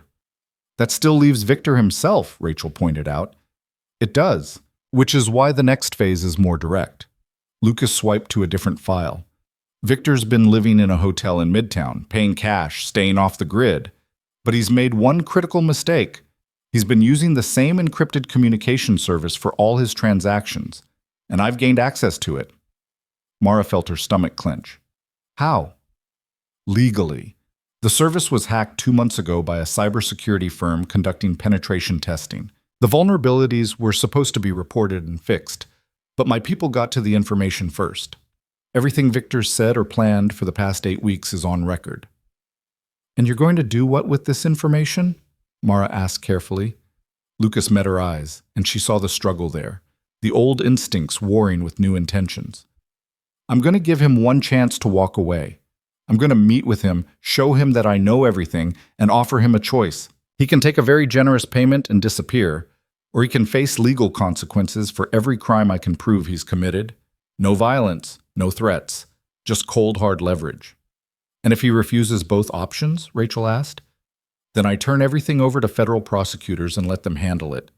He's violated enough laws that he'll be in prison for the next 20 years minimum. Mara sat back, processing this. It was calculated, precise, and completely different from the way Lucas would have handled things a year ago. No bodies, no disappearances, just systematic dismantling through legal pressure. "When are you meeting with him?" she asked. "Tomorrow night. Neutral location, public enough to prevent anything dramatic, but private enough to have an honest conversation. And you trust him to actually meet with you instead of just trying to hurt me to get to you?" "No, which is why you're not going to be here tomorrow night." Lucas's expression was apologetic but firm. "I've arranged for you to stay at a secure location, just for one night. Rachel can come with you, and there will be medical staff on site in case the baby decides to make an early appearance." "You want me to go into hiding?" "I want you somewhere Victor can't find you while I eliminate him as a threat. After tomorrow, this will be over." Mara wanted to refuse on principle, wanted to insist that she wouldn't be driven from her home by threats and fear. But the baby kicked hard against her ribs, reminding her that principle was a luxury she couldn't afford anymore. "Where?" she asked finally. Lucas seemed to understand that was as close to agreement as she'd get. "A private medical facility about an hour outside the city. It's where high-risk pregnancies go for observation. You'll have your own suite, full amenities, and if anything goes wrong health-wise, you're already where you need to be." "That's actually not a terrible plan," Rachel admitted grudgingly. "I was expecting something more dramatic. Underground bunker, armed guards, that kind of thing." "I considered it, but Mara made it very clear that she wants transparency and normalcy wherever possible. A medical facility provides security without feeling like a prison." The fact that he'd listened, that he'd actually taken her concerns and shaped his protection around them, meant more than Mara wanted to admit. "How long have you been planning this?" "Since the moment Victor called you. I had contingencies for every scenario." Lucas's voice softened. "I know you don't want to need me, Mara. I know you built a life specifically to not need anyone. But our daughter deserves parents who are both alive to raise her. So I'm asking you to let me do this one thing. Let me make Victor Hendry go away so you never have to think about him again." Mara looked at Rachel, who gave a small nod. Then she looked back at Lucas and saw not the dangerous man she'd married, but the father of her child trying desperately to be better than his past. "Okay," she said. "One night. But Lucas, if this goes wrong, it won't. But if it does, I need to know you didn't sacrifice everything you've been building just to eliminate one threat. I need to know you kept your word about doing things differently." "You have my word." Lucas reached across the table, palm up, offering. After a moment's hesitation, Mara placed her hand in his. His fingers closed around hers with careful gentleness, and the contact sent electricity up her arm, same as it always had. "Whatever happens tomorrow, I'm not the man I was. I can't be. Not if I want to be the father she deserves." They finished lunch with carefully neutral conversation, avoiding the dangerous topics, pretending for an hour that they were just three people sharing a meal instead of three people standing at the edge of violence trying to find another way through. When Lucas finally left, he squeezed Mara's hand one more time at the door. "I'll have a car pick you up tomorrow at 4. Pack light. You'll only be gone overnight." After he left, Mara stood in her quiet apartment feeling the weight of decisions made and decisions still to come. Rachel came up behind her, resting her chin on Mara's shoulder. "You still love him," Rachel said. It wasn't a question. "I never stopped loving him. That was never the problem." "What was the problem?" "I couldn't love him and survive him at the same time. And I wasn't sure which one would win." Mara turned to face her sister. "But maybe he really is changing. Maybe it's possible to love someone and not lose yourself in the process. Or maybe you're just tired and pregnant and scared, and he's very good at giving you exactly what you need to hear." "Maybe. But I guess I'm about to find out." The next day crawled by with agonizing slowness. Mara packed a small bag, including the ridiculous number of comfort items Rachel insisted were essential. Her favorite pillow, the lavender spray she used to help sleep, 3 different books she wouldn't have time to read. Claire knocked on the door around noon with fresh muffins and a smile that didn't quite reach her eyes. "Heard you're heading out of town for a bit," Claire said casually. "News travels fast." "In this building? Always does." Claire handed over the muffins. "Travel safe. I'll keep an eye on your place while you're gone." After she left, Mara turned to Rachel. She's not even pretending to be subtle. Would you rather she pretended you weren't leaving right before Lucas does something potentially stupid? Fair point. The car arrived at exactly 4 o'clock. A black SUV with tinted windows and a driver who introduced herself as Margaret with the kind of competence that suggested former military. The drive out of the city was smooth and professional, Margaret navigating traffic with ease while classical music played softly through the speakers. The medical facility was beautiful in an understated way, all clean lines and large windows overlooking snow-covered grounds. A doctor met them at the entrance, a woman in her 50s with warm eyes and capable hands. Ms. Hale, I'm Dr. Patterson. We're set up for your stay. Let's get you settled and do a quick check on the baby, just to make sure everything's running smoothly. The suite was more like a luxury hotel room than a hospital, with a comfortable bed, a sitting area, and a bathroom with a tub large enough for Mara to actually use. Rachel claimed the sofa near the window while Dr. Patterson went through the standard checks: blood pressure, fetal heartbeat, measuring the baby. Everything looks perfect, Dr. Patterson announced. You're measuring right on schedule. Baby's heart rate is excellent. Any concerns or discomfort I should know about? Just the usual third trimester complaints: backache, trouble sleeping, feeling like I'm carrying a soccer player. Dr. Patterson smiled. All completely normal. You've got my direct number if anything changes, and I'm on site all night. Try to relax, get some rest. You're safe here. After she left, Mara stood at the window watching the sun set over the snowy landscape. Somewhere in the city, Lucas was preparing to meet with Victor Hendry. Somewhere out there, the man who'd threatened her daughter was about to face consequences for his choices. And she was here, protected and isolated, trusting Lucas to handle this the right way, even though trust had never come easily between them. Her phone buzzed. Lucas. Everything okay? We're here. Doctor says the baby's fine. Good. I'll call you when it's done. Lucas? Be careful. The pause before his response felt like an eternity. Always. Rachel came to stand beside her at the window. You know there's a chance this goes sideways, right? That Victor doesn't take the deal and Lucas has to improvise? I know. And you're okay with that? Mara pressed her hand against the cold window glass, watching her breath fog the surface.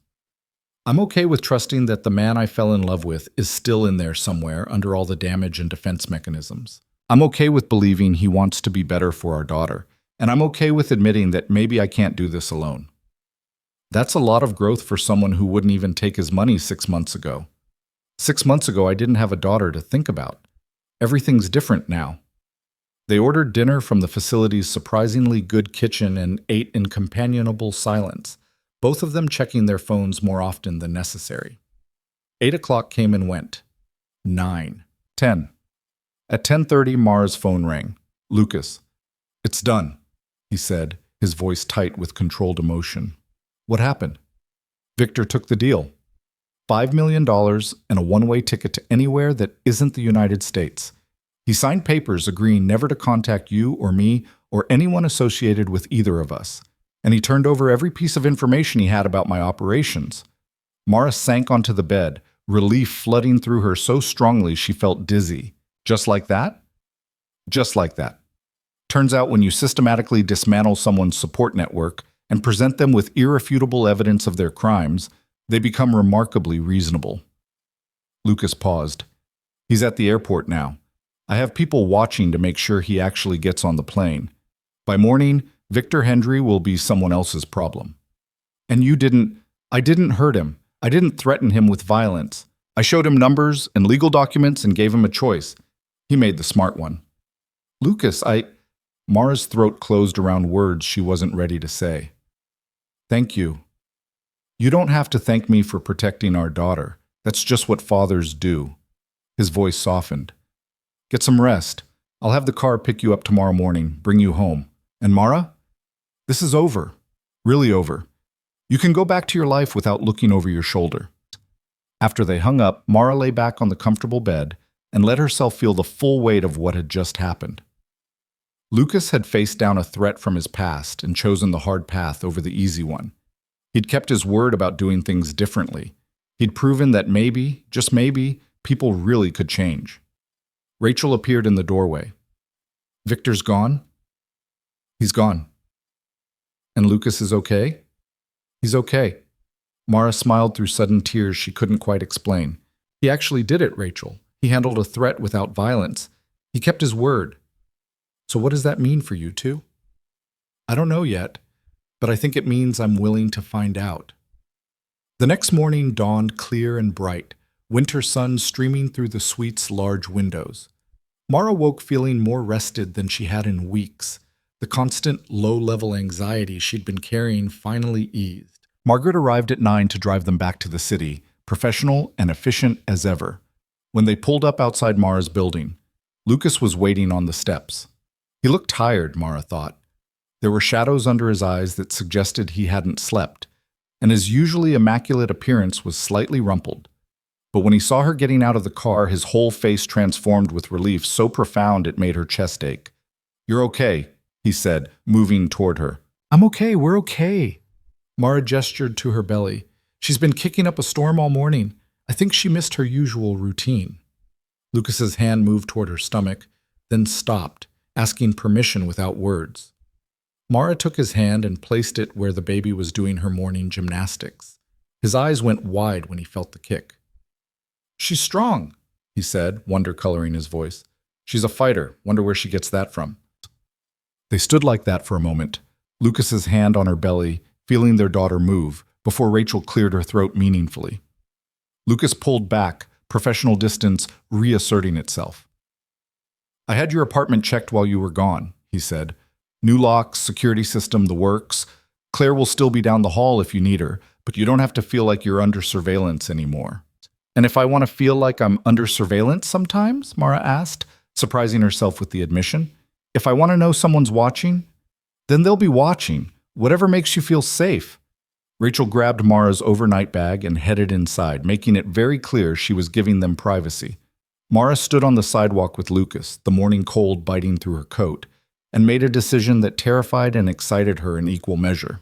"I have my next doctor's appointment Thursday, 2 o'clock, same place. You should come."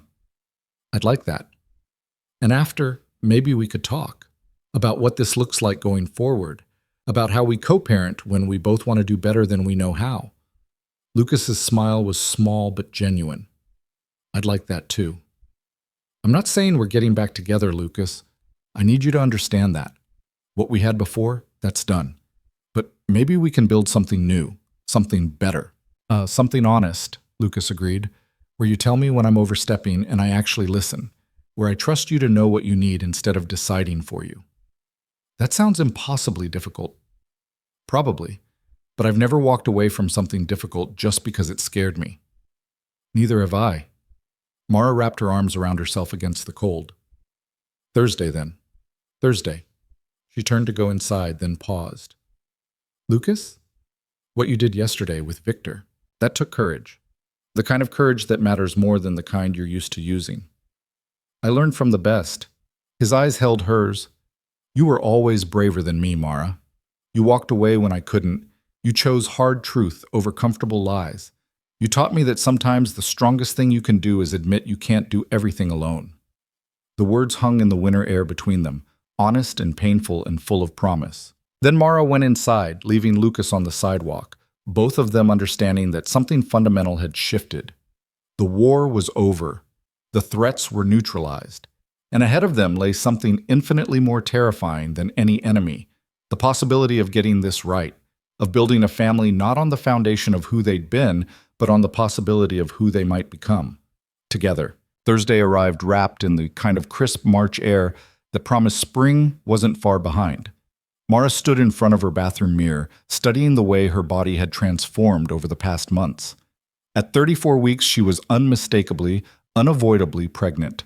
Her daughter, their daughter, seemed to have claimed every available inch of space, making simple tasks like tying shoes an Olympic event. Rachel had gone back to her own apartment 2 days ago, satisfied that the immediate danger had passed, but extracting a promise that Mara would call at the slightest concern.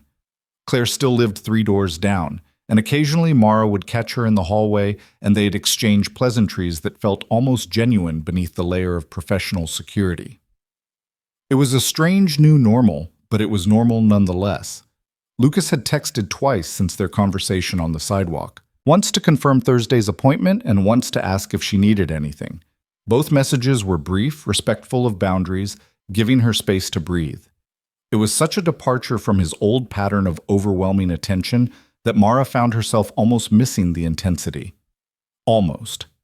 She arrived at Dr. Martinez's office 10 minutes early and found Lucas already in the waiting room, dressed in jeans and a dark sweater that made him look younger somehow.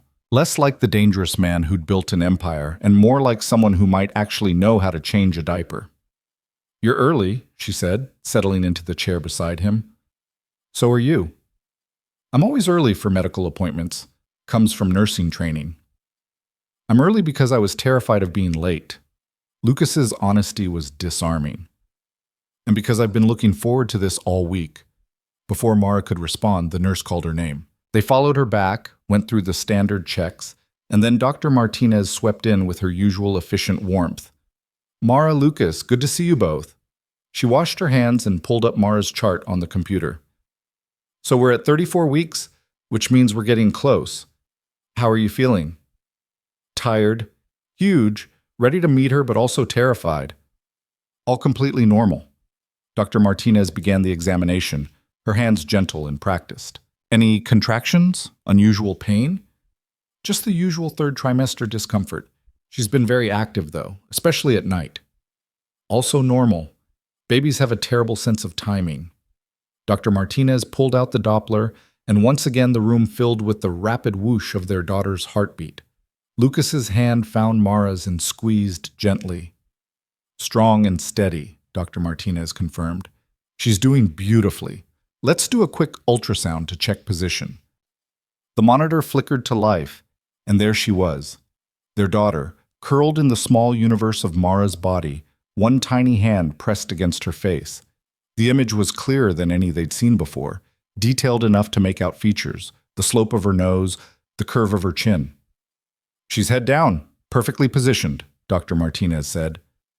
"Good size, good movement. I'd say we're looking at another 4 to 6 weeks, give or take." 4 to 6 weeks, Lucas repeated, his voice rough. "That's so soon. That's parenthood. Always comes faster than you expect." Dr. Martinez printed out several images from the ultrasound and handed them to Lucas. "Start thinking about your birth plan, Mara. Who you want in the delivery room, what kind of pain management you prefer, all of that. And Lucas, if you're planning to be there, I'd recommend taking a childbirth class. First-time fathers do much better when they know what to expect." After the appointment, they stood in the parking lot with the ultrasound photos between them, like a bridge. Lucas studied the images with an expression Mara couldn't quite read, wonder and fear, and something that looked almost like grief. "You okay?" she asked. "I'm looking at my daughter's face. I'm so far from okay, I don't even know what the word means anymore." He looked up at Mara. "Can we talk? Really talk?" "There's a coffee shop around the corner that—" "My apartment," Mara interrupted. "I'm tired of neutral territory. If we're going to figure this out, we might as well do it somewhere comfortable." Lucas looked surprised but nodded. "I'll follow you." 20 minutes later, they were back in Mara's small living room, the space that had felt like a fortress of independence, now feeling oddly incomplete without his presence. Mara made tea while Lucas stood by the window, looking out at the city with the careful stillness of someone trying not to take up too much space. "So," Mara said, handing him a mug, "we need to talk about what happens when she arrives. I want to be there, in the delivery room, if you'll let me." The request shouldn't have surprised her, but it did. "Lucas, childbirth is intense. It's messy and painful and not exactly the kind of thing I know what it is. I've read 4 books about it in the past week, watched videos, talked to Dominic's wife about her experience." Lucas set down his mug and turned to face her fully. "I wasn't there for the pregnancy. I missed every moment of the past 8 months because you were protecting yourself and our daughter from my world. I understand why you did that. But I'm asking you to let me be there for her birth. Let me be the first person she sees. Let me cut the cord and count her fingers and promise her that I'm going to spend the rest of my life being worthy of being her father." Mara's throat closed around words that wouldn't come. She'd imagined the birth 100 different ways, alone, with Rachel, with a stranger from a birthing class she'd never quite gotten around to attending. But she'd never let herself imagine Lucas there, solid and present, sharing the moment that would change everything. "What if you can't handle it?" she asked quietly. "What if you see me in pain and your instinct is to fix it with money or power or all the tools that don't work in a delivery room? Then you tell me to shut up and hold your hand, and I do exactly that." Lucas moved closer, careful not to crowd her. "Mara, I know I spent years trying to control everything around you. I know I made decisions without asking because I thought I knew better. But I'm learning that love isn't about control. It's about showing up, being present, letting someone else lead when it's their turn to lead. That's very evolved for someone who once hired security for my book club without telling me."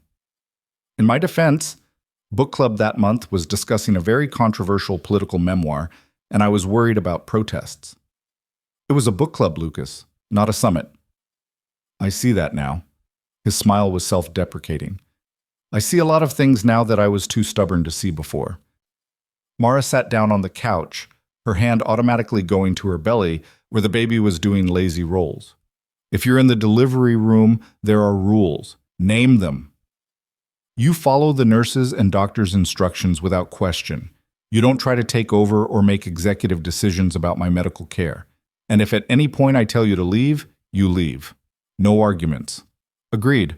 And Lucas, I need you to understand that letting you be there for the birth doesn't mean we're getting back together. It doesn't mean I've forgotten everything that went wrong before. It just means I think our daughter deserves to have both her parents there when she enters the world."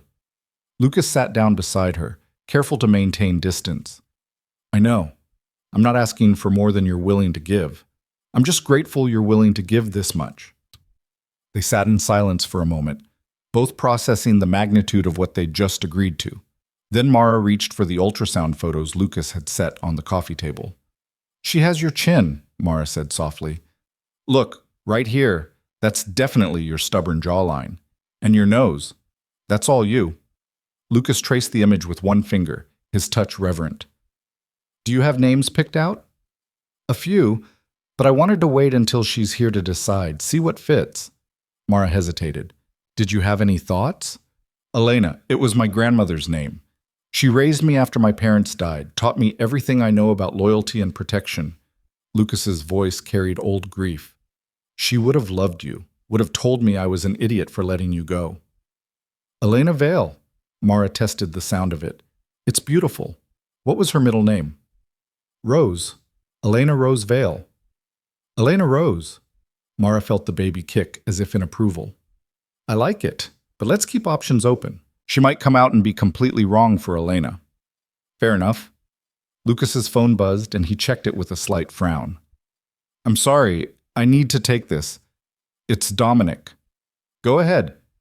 Lucas stepped into the kitchen for privacy, and Mara could hear the low murmur of his voice, though not the words. When he returned, his expression was troubled. "Problem?" she asked. "Maybe. Dominic says there's been some unusual activity with one of the old accounts. Could be nothing, could be someone testing our security." He ran a hand through his hair in a gesture of frustration. "I'm sorry. I know I said the threats were handled, but in my world there's always something." "Is it dangerous? To me or the baby?" "No, this is business-level security, not personal threat. But I should probably go handle it before it becomes something bigger." Mara nodded, trying not to feel disappointed. This was the reality of Lucas's life. Constant vigilance, endless fires to put out, the weight of an empire that demanded attention even when he was trying to step away from it. "Go," she said. "Do what you need to do." Lucas paused at the door. "Mara? Thank you for letting me come to the appointment, for considering letting me be there for the birth, for giving me chances I probably don't deserve. You're her father. You deserve the chance to be in her life. Whether you stay in it depends on you." After he left, Mara sat in the quiet apartment feeling the weight of decisions made and decisions still to come. She pulled out her phone and called Rachel. "How'd it go?" Rachel answered without preamble. "He's going to be in the delivery room." "Wow, that's big." "I know, I'm either being incredibly mature or incredibly stupid." "Probably both," Rachel said cheerfully. "That's kind of your brand. But seriously, how do you feel about it?" "Terrified. Hopeful. like I'm standing at the edge of something I can't control. Mara pressed her hand against her belly. But I look at these ultrasound photos and I see her face, Rachel. I see the person she's going to be. And I want her to have both her parents there when she takes her first breath. Even if one of those parents comes with a complicated history and a security detail. Even then, because maybe part of being a parent is modeling forgiveness, showing her that people can change if they really want to. That's very zen for someone who filed for divorce 6 months ago. 6 months ago, I didn't know what I know now. I didn't know Lucas was capable of choosing the hard path over the easy one. I didn't know he could dismantle a threat without violence. I didn't know he could respect my boundaries even when it cost him. Rachel was quiet for a moment. You still love him. I never stopped. But love was never our problem. Trust was the problem. And maybe he's finally earning that back. Over the next 3 weeks, Lucas proved himself in small, consistent ways that meant more than grand gestures ever could. He showed up to the childbirth class Mara had enrolled in, sitting through discussions of breathing techniques and pain management without complaint. He attended her next doctor's appointment and asked intelligent questions about fetal positioning and signs of labor. He texted every day to check in, but never pushed for more than she offered. And slowly, carefully, Mara felt the walls she'd built around her heart begin to soften. At 37 weeks, Mara woke at 3 in the morning to a sensation that felt different from the practice contractions she'd been having for days. This was sharper, more insistent, radiating from her back around to her belly in waves that took her breath away. She lay still for 20 minutes, timing the contractions on her phone, before accepting what her body was trying to tell her. This was it. Their daughter was ready to make her entrance. Her hands shook as she called Lucas. He answered on the first ring, his voice alert despite the hour. Mara, what's wrong? Nothing's wrong, but I think I'm in labor. The pause was so brief she almost missed it. How far apart are the contractions? 6 minutes. They started about half an hour ago. I'm on my way. Don't move, don't panic, just breathe like we practiced. Lucas, you don't have to. I'm already in the car. I'll be there in 15 minutes. He made it in 12. Mara heard his footsteps pounding up the stairs before his knock came, urgent but controlled. She opened the door to find him dressed in jeans and a t-shirt, his hair uncombed, his eyes bright with barely contained fear and excitement. Okay, he said, stepping inside and immediately taking stock of the situation with the tactical precision she'd both loved and hated about him. Your hospital bag is packed? You have everything you need? By the door. Rachel's on her way to meet us there. Another contraction hit and Mara gripped the back of the couch, breathing through it while Lucas's hand hovered near her back, wanting to help but not sure how. When it passed, she straightened. Okay, let's do this. The drive to the hospital was surreal. Lucas drove with careful precision, navigating the pre-dawn streets while Mara breathed through contractions that were getting steadily closer together. He'd called ahead, and by the time they arrived, a wheelchair was waiting with a nurse who took one look at Mara and immediately began the process of getting her admitted. The next hours blurred into a haze of medical checks, monitors, and steadily intensifying pain. Rachel arrived and took up position on one side of the bed, while Lucas stood on the other, both of them offering support in their own ways. Doctor Martinez appeared around dawn, cheerful and competent, announcing that Mara was progressing well. You're at 7 centimeters, she said. Won't be much longer now. You're doing great. But as morning stretched into afternoon, complications arose. The baby's heart rate began dropping during contractions, and Dr. Martinez's expression shifted from encouraging to concerned. We need to get her out soon, she said quietly. I'm going to recommend we move to an operating room, just in case we need to do a cesarean. Mara's fear must have shown on her face because Lucas immediately took her hand, his grip firm and steady. Hey, look at me. You're going to be fine. She's going to be fine. We're all going to be fine. You don't know that. No, but I believe it. And right now, that's going to have to be enough for both of us. They moved to the operating room where the bright lights and surgical equipment made everything feel more urgent, more real. Mara was prepped for a possible cesarean while Dr. Martinez made one last check. Actually, we're going to try something first, she said. Mara, I need you to push with the next contraction. Let's see if we can get her to move. What followed was the hardest physical work Mara had ever done. Each contraction felt like her body was being torn apart and rebuilt. And through it all, Lucas stayed beside her, his hand in hers, his voice steady with encouragement even when she could see the fear in his eyes. "You've got this," he kept saying. "You're the strongest person I know. You can do this." And finally, after what felt like forever but was actually only 20 minutes, Dr. Martinez's face split into a grin. "There's the head. One more push, Mara. One more and you get to meet your daughter." Mara pushed with everything she had left. And then suddenly the pressure released and the room filled with the sound of crying, thin and outraged and absolutely perfect. "It's a girl," Dr. Martinez announced unnecessarily, lifting a tiny, furious, beautiful human into view. "Born at 2:47 in the afternoon. Congratulations, both of you." They placed the baby on Mara's chest, and for a moment the entire world condensed down to this: the weight of her daughter against her heart, the feel of impossibly small fingers wrapping around hers, the sight of dark hair and a scrunched-up face and eyes that were trying so hard to focus. "Hi," Mara whispered, tears streaming down her face. "Hi, baby girl. We've been waiting for you." Lucas stood frozen beside the bed, his face wet with tears he wasn't bothering to hide. When Dr. Martinez offered him the scissors to cut the cord, his hands shook so badly that Mara thought he might drop them. But he managed, his expression one of complete awe.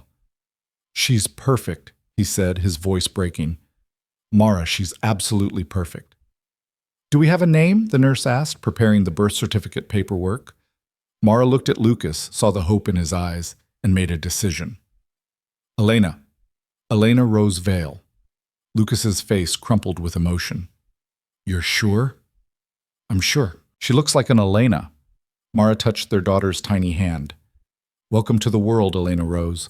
You have no idea how much you're already loved." The next hours passed in a blur of medical checks and visitors. Rachel came in and cried over her new niece. Dominic appeared with an enormous bouquet and suspiciously red eyes. Even Claire stopped by with a card from the building residents that fooled absolutely nobody. But eventually the visitors left and it was just the three of them, Mara, Lucas, and Elena, who was sleeping peacefully in the hospital bassinet beside the bed. Lucas sat in the chair next to Mara, holding her hand, both of them unable to stop staring at their daughter. "Thank you," Lucas said quietly, "for letting me be here, for giving her my grandmother's name, for giving me another chance." "Thank you for earning it," Mara replied, "for changing, for choosing the hard path, for proving that people really can be better than their past." "What happens now?" Lucas asked. "Where do we go from here?" Mara thought about the question, about the apartment waiting for her and the life she'd built alone, and the man sitting beside her who'd dismantled his empire to deserve a place in his daughter's world. She thought about trust earned in small increments and love that had never really died, and the tiny human who deserved parents who could figure out how to love each other without destroying themselves in the process. "I don't know," she said honestly, "but I think we figure it out together. One day at a time, one decision at a time, with complete honesty and actual communication and a willingness to mess up and try again." "That sounds terrifying." "It is, but so is everything worth doing." Lucas lifted her hand to his lips and kissed her knuckles gently. "I love you, Mara. I never stopped. And I know you're not ready to hear that or say it back, and that's okay. I just need you to know it's true." "I love you too," Mara said, surprising herself with the admission. "I'm still figuring out what that means, what it looks like when we're both different people than we were. But I love you, and I love her, and I think maybe that's enough to start with." Elena chose that moment to wake up, her tiny face scrunching in preparation for a cry. Lucas stood immediately, moving to the bassinet. "May I?" he asked. "She's your daughter. You don't have to ask permission." Lucas lifted Elena with the careful precision of someone handling something infinitely precious and infinitely fragile. He settled back into the chair with her cradled against his chest, his large hand supporting her tiny body, and the sight of it made Mara's heart do something complicated in her chest. "Hi, Elena Rose," Lucas whispered. "I'm your dad, and I know I'm going to mess this up sometimes. I know I'm going to be overprotective and probably embarrassing, and I'll want to solve all your problems, even when you need to solve them yourself. But I promise you this, I will always show up. I will always choose the hard right over the easy wrong. And I will spend every day of my life trying to be worthy of being your father." Elena blinked up at him with unfocused eyes, her tiny hand finding his finger and gripping it with surprising strength. And in that moment, Mara saw the future stretching ahead of them, messy and complicated and full of the kind of challenges that couldn't be solved with money or power or any of Lucas's usual tools, but also full of love, full of second chances, full of the possibility that two people who'd hurt each other could learn to love better, smarter, with eyes wide open to their own flaws and forgiveness for each other's mistakes. 3 months later, Mara stood in her apartment, the same apartment she'd moved to when she'd left Lucas, though it felt different now, full of baby equipment and the constant low-level chaos of new parenthood, and watched Lucas change Elena's diaper with the focused concentration of someone defusing a bomb. "You know you don't have to be quite that careful," she said, amused. "She's not going to explode." "She might. She's unpredictable." Lucas finished fastening the diaper and lifted Elena to his shoulder, patting her back gently. "Besides, I've read that proper diaper changing is crucial for infant comfort and development." "You've read too many parenting books." "Is there such a thing as too many parenting books?" Mara crossed the room and wrapped her arms around both of them, breathing in the scent of baby powder and Lucas's familiar cologne and the home they were slowly, carefully building together. "Probably not. But Lucas, you're doing great. You don't have to be perfect." "I'm trying to make up for lost time." "You're not making up for anything. You're just being present. That's all she needs." Lucas turned to kiss Mara's forehead, careful not to jostle Elena. "What about what you need?" It was a question he'd been asking more often lately, learning to check in instead of assume, to ask instead of decide. And Mara loved him for it. "I need exactly what I have," she said. "A healthy daughter, a partner who shows up, and a future that doesn't scare me anymore." "Does this mean you'll consider moving in together?" "Nothing fancy, just a place with enough room for all of us. Maybe a yard for when Elena starts walking." Mara had been expecting this conversation, had been preparing her response for weeks, but standing here with Lucas and their daughter, feeling the solid reality of the family they'd built from the wreckage of their past, the answer was easier than she'd expected. "Ask me again in 6 months," she said. "Let's make sure we can do this without killing each other first. But Lucas, I'm not saying no. I'm just saying not yet. I can work with not yet." Lucas smiled, and it was the smile she'd fallen in love with years ago, before the empire and the danger and the distance that had nearly destroyed them both. "Not yet implies eventually, and eventually is more than I thought I'd get." Elena made a small sound of contentment, and they both looked down at her, this tiny person who'd brought them back together and forced them to be better than they'd been. In her sleeping face, Mara could see the future. First steps and first words, school plays and teenage rebellion, all the beautiful, complicated moments of watching someone grow, and she could see Lucas beside her for all of it. Not perfect, not without challenges, but present and trying and choosing every day to be the father their daughter deserved and the partner Mara needed. The past would always be there, full of mistakes and pain and lessons learned the hard way. But the future was unwritten, full of possibility, waiting for them to shape it into something better than what they'd lost. Together, with eyes open and hearts willing to risk everything for the chance at getting it right. For Elena, for each other, for the family they were learning to be. One honest conversation at a time, one choice at a time, one day at a time, until eventually became now, and the distance between who they'd been and who they were becoming closed for good, leaving only love in its place. The kind of love that survives darkness because it chooses light. The kind of love that grows stronger in breaking because it learns how to heal. The kind of love that their daughter would grow up seeing, learning from, using as the foundation for her own future. And that, Mara thought, as she stood in Lucas's arms with their daughter between them, was worth every scar they'd earned along the way. Worth the pain of walking away. Worth the courage of coming back. Worth everything.